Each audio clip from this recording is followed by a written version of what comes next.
My husband keeps asking me what I do all day, so I made this video to forward to him. I'm almost 40, so I always start my day off with skincare.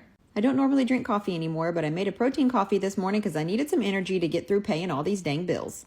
I realized I better go water the garden before it gets too hot because we've been in a heat wave in Texas and 106 degrees isn't anything to play with. Then I remembered I needed some stamps for those bills, so I headed over to the shop and grabbed some bills and got some envelopes. Then I remembered I needed to get something out for dinner. Did I mention I have ADD? Back to paying the bills I go. Technically I only watered the garden because I was walking to the shop and realized it needed to be done. Then I went outside to check on my rescue cow mama. Good God, man, look at all that poop.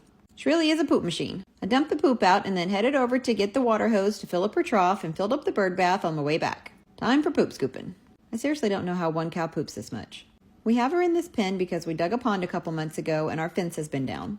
Mama cow came to us almost 3 years ago when she got in with the neighbor's cows and she was injured and they couldn't get her back across the fence. Forgot that the water was on. Geez, Lacey.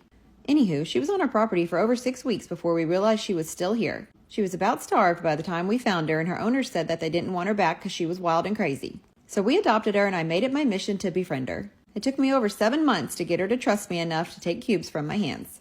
I dumped another wheelbarrow of poop and then headed back to the house to turn the water on the concrete pad that we poured yesterday. Technically, I was supposed to do that this morning. Whoops. Yes, we watered the concrete. I decided to harvest all of the turnips and the greens. Guess that's what we're having for supper. Then I cleaned up all the okra. My lord, it is so hot out here. Headed inside. I was getting ready to wash everything up and my dad showed up for a visit. They live down the road, so he pops in a lot. Then I rinsed off all the greens and put them out to dry. Answered a few emails and then started the turnip greens. The more bacon you put in the greens, the better they will be. Do you have a secret ingredient that you put in your turnip greens? If so, what is it? I always make my greens the day before because when they sit, I feel like they taste better, so I'm making a pasta dish tonight for supper. I haven't made this dish in a couple years and it was one of our absolute favorites. Mama cow has stifle, so I had to mix up her medicine that I give her every other day and take it out to put in her food. Sometimes she gets impatient and I have to shove her head back through the gate so she doesn't get that big fat thing stuck. I try to spend as much time as I can with her every day and I wish I filmed more of it. My Saint order came in, I ordered the rest of the demi colors with my party rewards. Grabbed a few brushes as well. Then I made a tutorial. If you've made it this far, would you like to see more day in the life videos?